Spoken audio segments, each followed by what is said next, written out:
All right, let's look at some Ironjawz lists. What a day! What a day I've had. What a day.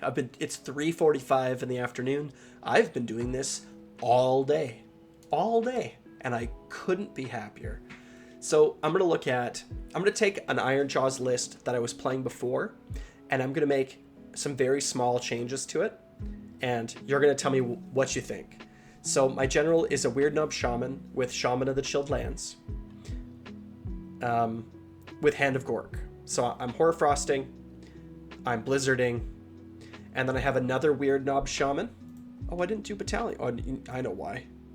So this is a 2-drop list. That's why. Smallest change, it's a 2-drop list. They're all going to be 1 or 2-drop lists.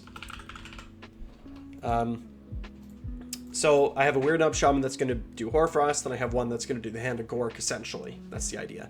I have a Maw Crusher with Destroyer and Fasten, classic. I have a War Chant with Fix and Beat. The Fix and Beat is going to hang around with the Maw Crusher, and the Get 'em Beat is going to hang around with whoever's in the front. And then I have 2 reinforced unit of Gorgruntas, a reinforced unit of Brutes, and then I have a Gouger. This used to be a Gorgrunta. So I'm just going to swap it out for a Gouger and see how that looks. And this, as I said, is a Bloodtooth 2-drop list.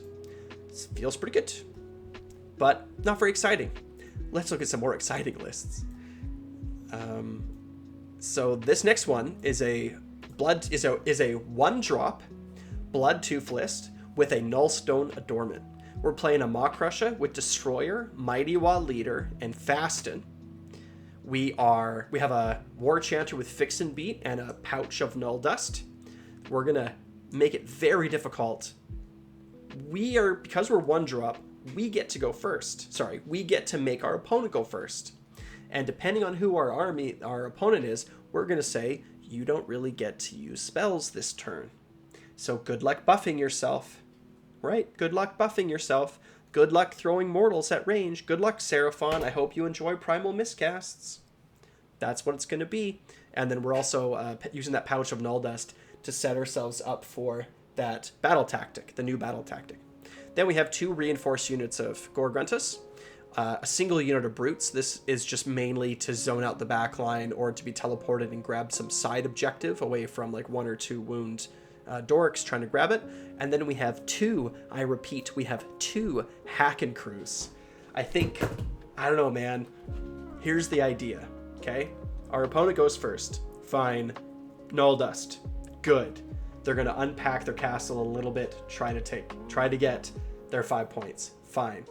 We're going to buff up some Gorgruntas with Hoarfrost and Violent Fury. They're both going to get Violent Fury, and one's going to get Hoarfrost.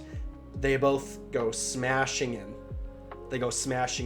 We use Mighty Destroyers to move both of them forward, and we move the War Chanter with the Get 'em Beat forward, right? Oh no, we don't have Hoarfrost, but we do have 2 War Chanters. So they get the buff, they go smashing in, they hopefully smash in and bash in, right? They're both going to smash and bash. Hopefully that goes well. The Brutes are going to do whatever they're going to do, just run somewhere probably, right? And then the Hack and Crews are both going to run. So you should check out my Ironjawz video on the changes to these guys because it's looking pretty good. They're going to run. We can also use the Maw Crusher to make them run 6, so they can get quite far. Then, on turn 2, if we double turn them, we're sending both of our Hacking Crews in. The probability that they're able to get their Monstrous Rampage off goes up. It's much better now. And so we're going to dive these guys into their backline, and we're going to chew them up.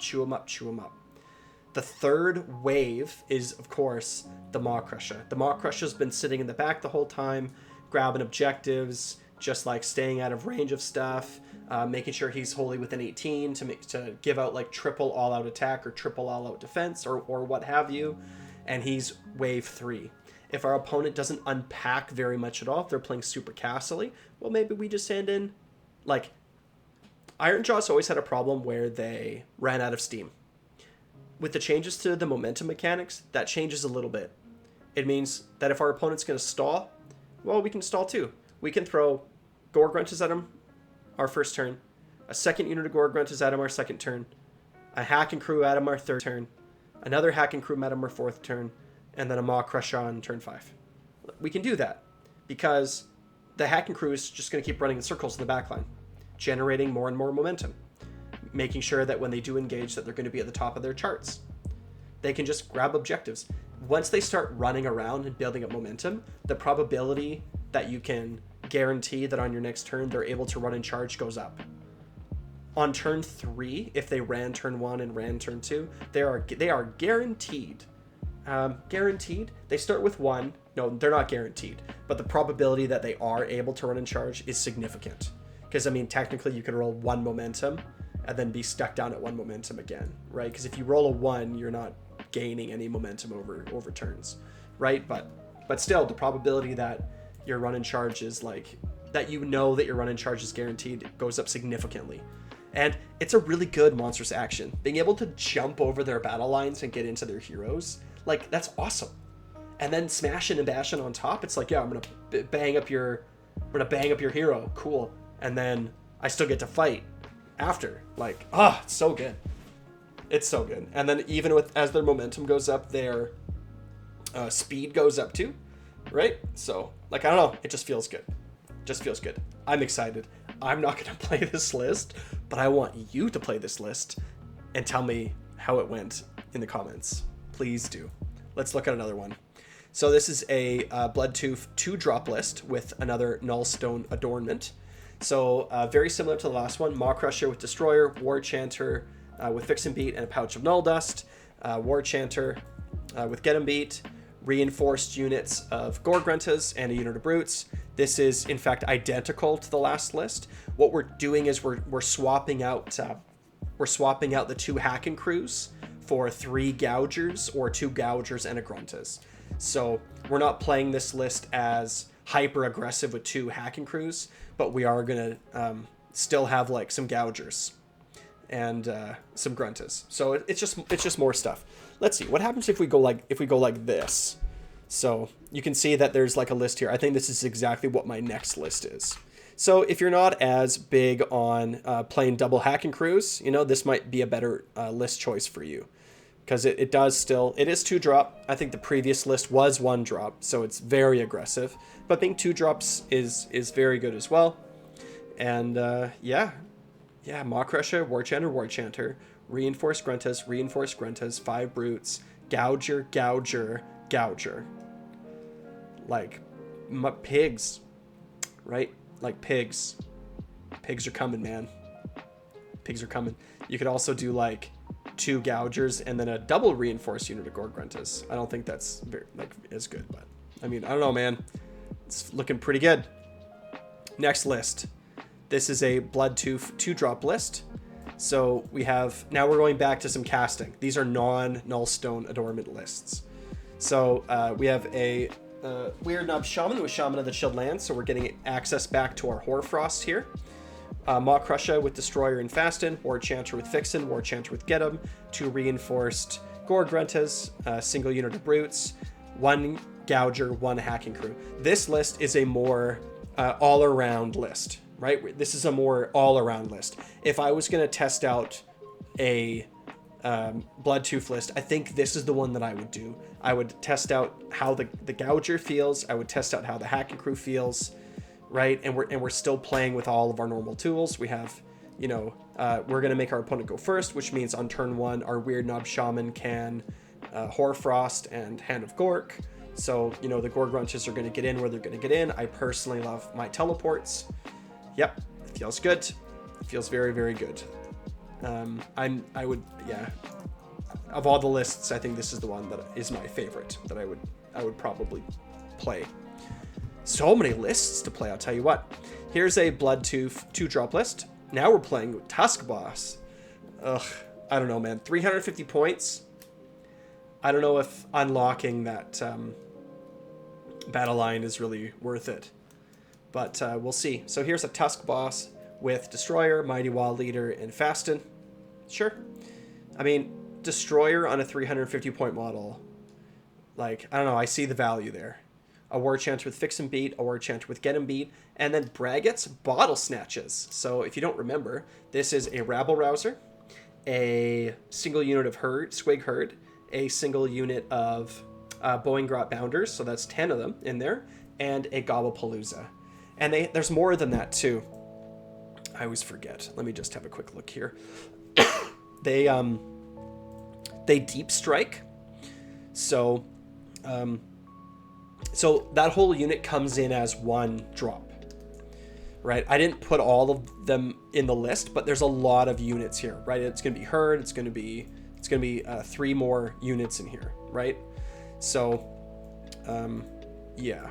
But they have 1 drop deployment, and instead of setting this unit up on the battlefield, you can place them to one side and say that they are navigating secret tunnels. If you do so, at the start of your hero phase, you can set up all of these units wholly within 6 inches of the edge of the battlefield and more than 9 inches from all enemy units. The units you set up cannot move in the following movement phase, so they get to deep strike.